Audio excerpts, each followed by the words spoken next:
시청자 여러분 안녕하십니까? KNUE-TV 뉴스 라인입니다. 먼저 첫 번째 소식입니다. 3월 2일 우리 대학이 개강을 하면서 예년과 다르게 우리 대학에는 올해 활기가 돌고 있습니다.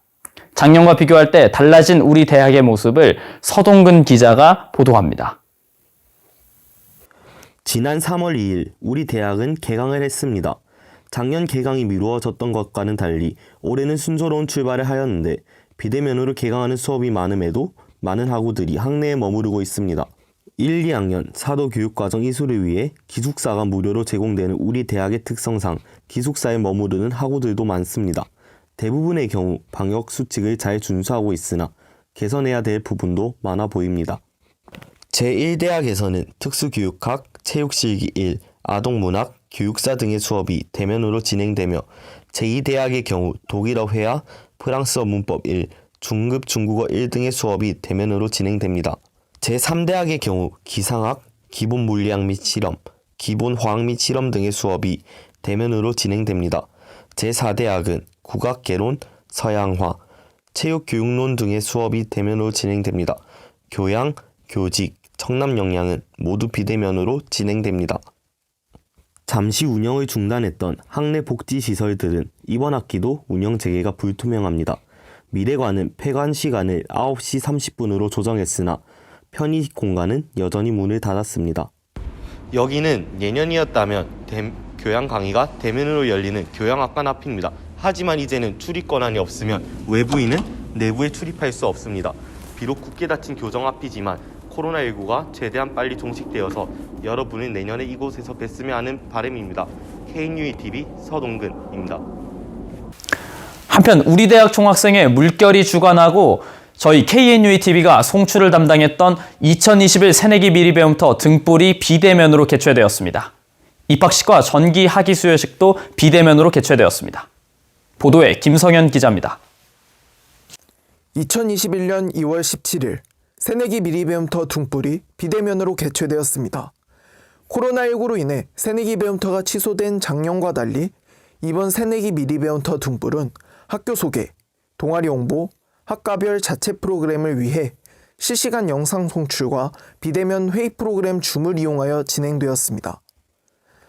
한국교원대학교 신입생 학생뿐만 아니라 재학생 학생들도 참여하여 매우 유익한 시간이 되었다는 긍정적인 반응을 보였습니다. 교원대에 관한 기초적인 설명이나 동아리들을 홍보하는 걸 보니까 흔히 교뽕이라고 하죠? 너무 멋있더라고요. 또 그 다음 2부에서는 각 과에 관한 설명이 있었는데 여러 가지 게임도 하면서 서로 안면도 틔우고 되게 유익한 시간이었던 것 같습니다. 새내기 미리배움터 등불은 영상 송출로 진행되면서 시청각 장애 학우들을 위한 배리어 프리 버전을 준비했습니다. 기존 영상의 화면을 음성으로 설명해주는 화면 해설과 대사 및 음악, 소리 정보를 알려주는 자막을 넣음으로써 장벽을 뛰어넘어 모든 학생들이 즐길 수 있도록 하겠다는 취지입니다. 비대면이라는 특수 상황에서 새내기 미리배움터 등불은 참여 인증 이벤트, 퀴즈 이벤트 등의 다양한 방법을 이용하여 많은 학생들의 관심을 끌었습니다. 이상 KNUE-TV 김성현입니다. 올해 신입생인 21학번부터는 달라진 교양교육학점이 적용됩니다. 총 이수학점은 몇 학점인지, 이전과 비교할 때 변화는 무엇인지, 그리고 유의해야 할 부분이 있다면 그런 것은 무엇인지 등을 다뤄봤습니다. 보도에 김성현 기자입니다. 2021학년도 한국교원대학교 교양교육과정이 개편되었습니다. 기존 청남인성, 청남영양, 청남융합으로 나뉘는 교양과목은 교육과정 개편으로 인해 청남융합에서 청남탐구로 변화되었고 세부 영역이 재분류되었습니다. 청남융합 5개 영역 중 4개의 영역에 한 과목 이상 수강 의무에서 17학번 이전 학생은 영역 구분 없이 21학점 이수로 17학번 이후 학생은 영역 구분 없이 23학점 이수로 변경되었습니다. 하지만 17학번 이후 학생은 공동체 인성의 함양, 교원 인성의 실천 과목 수강 의무가 있습니다. 추가적으로 초등교육과 19학번 이후 입학자 및 2019학년도 이후 초등교육 복수전공 이수자는 초등교육과에서 개설한 초등 소프트웨어 교육과 컴퓨팅 사고, 소프트웨어와 초등교육이라는 교양 과목 수강 의무가 있습니다. 교양 교육 과정이 개편되어 학생들은 수강 신청에 혼란을 겪지 않을까라는 걱정과 함께 영역 구분 없이 이수하는 자유의 기쁨의 반응을 보이고 있습니다. 이상 KNUTV 김성현입니다. 정부에서 지난 12월 제21차 대통령직속 국가교육회를 통해 발표한 것은 미래학교와 교육과정에 적합한 교원 양성체제 개편안 집중 수기 결과 및 권고안이었습니다. 4차 산업혁명, 팬데믹 상황, 기후변화 및 저출산 등 다양한 사회적 변화, 또 그리고 급속한 사회적 변화에 부응하기 위한 새로운 시대적 요구에 교원 양성체제가 따라와야 한다는 것인데, 예컨대 교육대학교 간 통합, 교육대학과 인근 사범대학 간의 통합 등을 골자로 하고 있어 논란이 일고 있습니다. 교원 양성체제 개편안을 둘러싼 다양한 이야기를 나눠봅니다. 보도에 이응빈 기자입니다. 국가교육회의는 교육혁신 및 중장기 교육정책 논의를 주도하기 위해 설립된 대통령 지속 자문기구입니다. 전국의 교육 전문가와 관계부처가 모여 국가의 교육정책 방향을 제시하고 국민의 교육혁신 요구에 부응하기 위해 국가교육회의를 진행합니다. 이번에 다루게 될 교원양성체제 개편은 제21차 국가교육회의의 안건입니다. 교원양성체제 개편에 대한 논의는 과거부터 현재까지 계속 지속적으로 이루어져 왔습니다. 그리고 학령 인구의 극향화 감소와 과열된 교원 임용 경쟁이 본격적인 교원 양성체제 개편의 논의를 촉발했습니다. 작년 9월부터 12월까지 핵심 당사자들 간의 교원 집중 수기를 통해 협의문으로 도출되었으며, 이를 바탕으로 작년 12월 15일에 개최된 제21차 국가교육회의 논의에서 수기 결과와 경고문을 심의 의결하고 이를 발표했습니다. 그런데 해당 발표 이후 우리 대학 학생들은 미래의 교원 양성 과정에 대해 불안하다는 모습을 계속 보였습니다. 그래서 국가교육회의에서 교원 양성체제 개편을 안건으로 다루게 된 자세한 배경과 만일 이러한 방향으로 개편된다면 과연 어떤 점이 변화될 것인지에 대하여 우리 대학 교육학과 소속 김도규 교수님과 함께 이야기 나누어 보았습니다. 국가교육회의에서는 초기에는 대단히 강력하게 교원 양성체제 개편에 굵직한 결과물을 내겠다는 각오로 시작을 했던 것 같아요. 그리고 교원 양성체제 개편의 핵심 목표는 수급 문제를 해결하고 또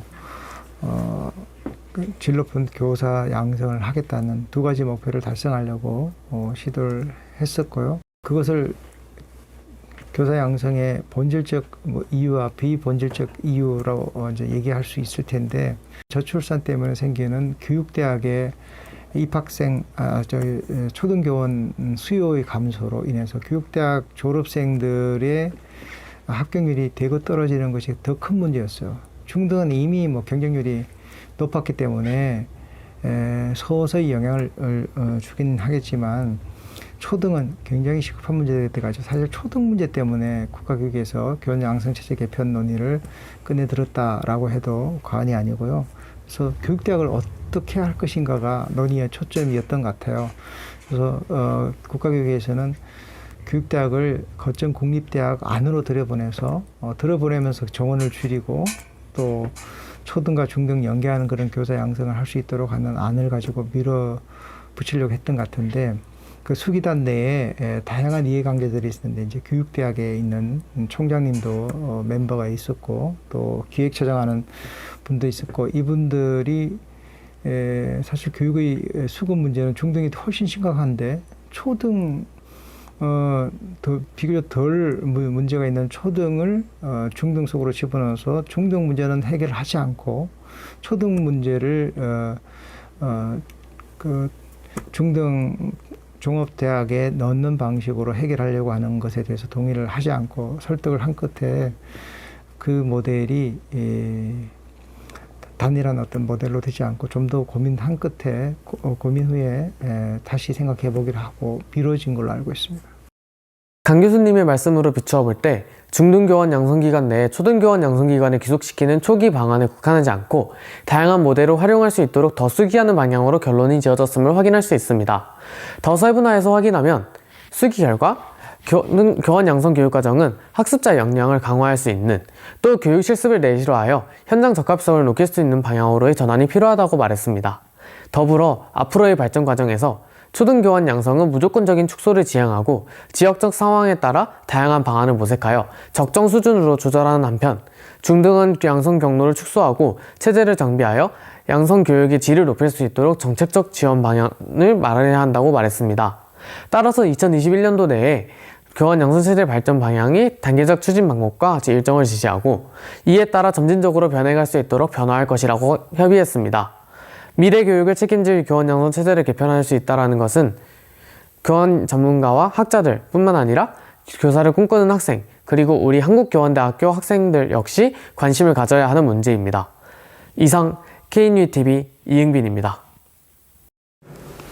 청주시는 지난 1일부터 코로나19로 인해 감축 운행하였던 시내버스 502, 513, 514 등 82개 노선에 대해 정상화하며 일부 노선을 증편 조치했다고 발표했습니다. 신설 노선으로는 석판에서부터 초정으로 가는 노선인 101번, 비야에서부터 동남지구로 가는 노선인 835번이었으며 각각의 배차 간격은 40분 그리고 32분입니다. 851, 871, 872번 버스의 노선이 변경되었으므로 이용에 착오 없으시길 바랍니다. 지난해 감축되었던 오송역에서 우리대학 간 노선 셔틀버스가 지난 1일부터 정상화됐다고 청주시는 발표했습니다. 오송역이 기점인 버스는 첫차가 8시 30분, 막차가 18시 30분이며 교원대학교가 기점인 셔틀버스는 첫차가 8시 10분, 막차가 18시 10분입니다. 두 버스 모두 배차 간격은 대략 2시간에 한 대꼴로 있으므로 시간에 유의하시기 바랍니다. 지난 2021 새내기 미리배움터 등불 송출 과정에서 혼선을 드렸던 점에 대해 깊은 사과의 말씀을 드립니다. 앞으로 저희 KNUTV는 더욱더 방송 준비에 만전을 기하여 이러한 실수가 없도록 노력하겠습니다. 언제나 청남인의 세상에서 가장 공정한 시선으로 뉴스를 보도합니다. KNU의 뉴스라인 여기서 인사드리겠습니다.